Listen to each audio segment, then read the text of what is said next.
What's up, guys? Seems like I've picked the noisiest time of the day to make this video. Sorry about all the cicadas. What I've gotten out is my old Chinese B3. I thought I would just quickly talk about airgun maintenance with something like this, because I did strip this stock probably 3 years ago, and it's just a quick strip job with citrus strip and a little bit of sanding. And then the finish that I went back with was linseed oil. I've made several videos on this air rifle. It's one of my favorites. It's just a cheap B3. About once a year I like to get this thing out and put another coat of linseed oil on it, and I want to talk about wiping it down with these rim oil wipes. I use this the most. We'll talk about checking your stock screws, and then also letting your rifle sit out in the sun for your scope if it's been put up like this one has. Because one of the biggest issues with scopes, the reason they start looking cloudy, is not actually the scope's fault. It's because they've been stored improperly, and then there's fungus blooms in the scope, in the lenses. It's the same with camera lenses too. Just really quickly, this is one of those rim oil wipes. Rim oil is not the best for airgun seals, but I know how to work on stuff, so it's not that big of a deal. It's a really thin oil. This wipe actually came out of another gun case because they're really saturated right out of the bottle. This stuff you can get at Walmart. You can get this stuff pretty much anywhere. These are cheap. One tube of these lasts me like a year with all my rifles. So I reuse these several times on different guns because they are so saturated. Probably not the best stuff to get in your mouth, but it's mild enough that when I handle it, it doesn't mess with my skin. But I'm just going to wipe down the metal parts of this, and we're going to let this sit out in the sun too. If I overlap my oil onto some of the wood, I'm not going to really worry about that much either. I go ahead and coat the scope too. This is just rust preventative right here. I mean, it does a little bit cleaning. You can cut one of these up and run it through your bore. You know, if you're going to store your rifle, something like that. But I've taken this gun apart so many times that the bore is in really good shape. And I don't really, after the initial few times of dialing in an air rifle, taking it apart and cleaning it, I really don't clean the bore that many times, especially once all of the stuff on the inside is clean and free from the assembly lube and all of that carbon that it seems to create when the seal's breaking in. But yeah, this is just something simple that you can do to keep your air gun from rusting. This one was really rusty when I got it, and I didn't re-blue it or anything. I just keep it oiled down with one of these wipes. So that's pretty much it for the rim oil. And like I said, I'll use this again. I'm gonna put it back in a soft case with my 1022. I'll use that probably 6 months. They're really saturated. I don't know if you guys can see how oily that is now. But let's move on to the stock really quick. Now you can get specific with your Torx. This one I don't get nerdy like that with this air rifle. It's really not that accurate to begin with. But it's a good idea when you're doing stuff like this just to check your fasteners on your stock. This rifle, I can actually over tighten it, and the screws will hit the charging handle or the cocking arm of this one. So I don't go super tight. I've messed with Torx on other air rifles,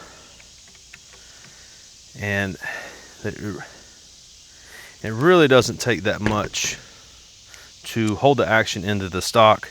And if you over torque it, this is a mechanical device. This is a spring piston moving forward. If you over tighten it, sometimes I think that it messes with maybe the harmonics or just how stuff vibrates when you shoot it, and it can affect accuracy. It really does that big time on 22s, but that's more about bedding the action and the barrel in the stock. And then for the stock, the finish, I'm using this Sunnyside boiled linseed oil. I got it off of Amazon. I've had this jug for a long time, probably close to 8 years now. And this is not, again, the harshest stuff, but I don't really like getting this stuff on my hands. The difference between boiled linseed oil and just regular linseed oil is when they boil it, it adds a little bit of a polymerization feature. So you can use just regular linseed oil. It just takes a long time to dry. And then also, most boiled linseed oil has some sort of solvent in it that's not good for you. So if you're going to be doing like a cutting board or something like that, I would use regular linseed oil. But for a gun stock, if I can get the lid off, boiled linseed oil is fine. Okay, let me go get some pliers and try to get that off. See how sticky that stuff is. Okay, this is going to be one of those do as I say, not as I do things. The only pliers that I could find were these wire strippers. They're the cheap ones, so hopefully I can get it to grab.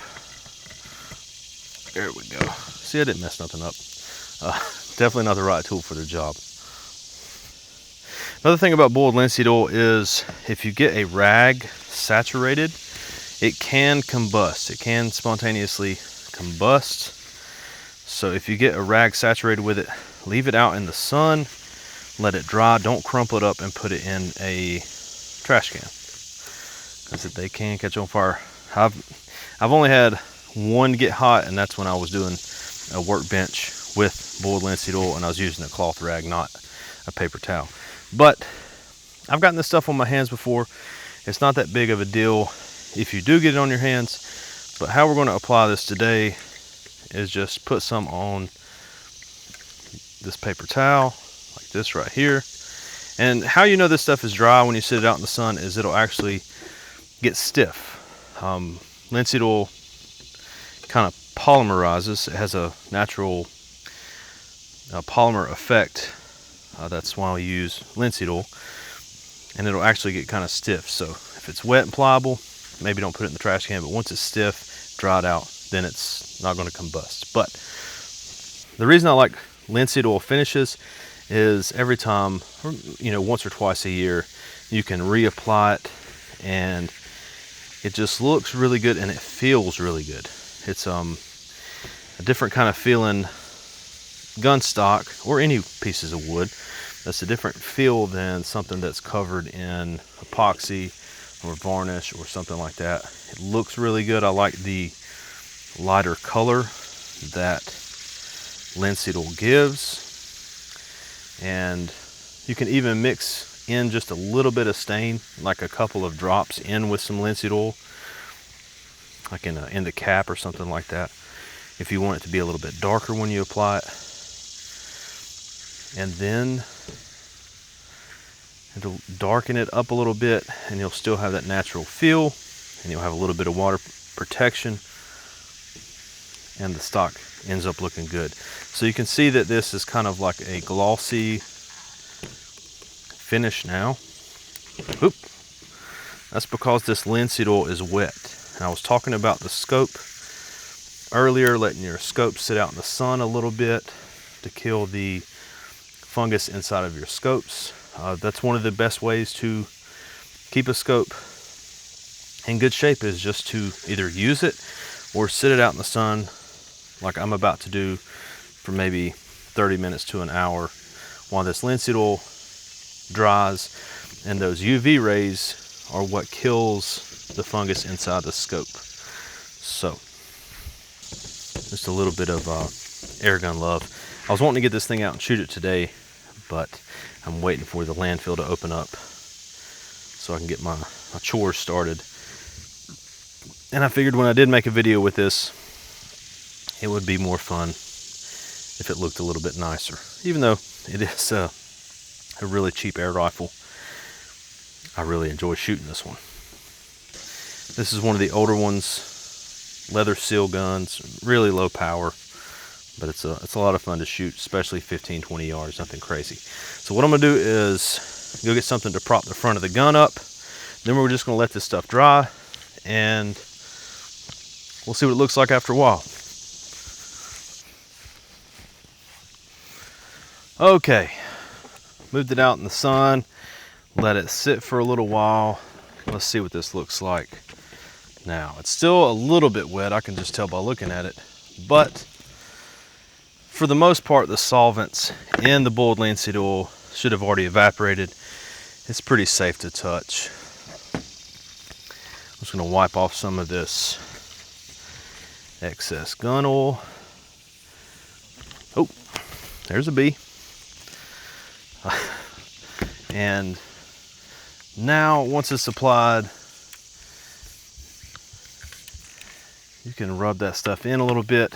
Again, it's still a little bit wet, but for the most part, it's gonna keep this sheen for a little while. It's gonna dull up a little bit, but it's gonna keep a nice, like, semi-gloss on there. The boiled linseed oil is gonna help repel water. It's gonna help keep that wood looking good. Again, take your rag that you use to apply it, let it dry out in the sun before you put it in your trash can. But I hope this video was helpful for somebody out there with one of these. These are really fun finishes to put on an air rifle stock. I do the same stuff to hammer handles, axe handles. You can put boiled linseed oil on metal too. My motorcycle's got quite a bit of boiled linseed oil on there. But I hope you guys enjoyed this video, and I will see you later.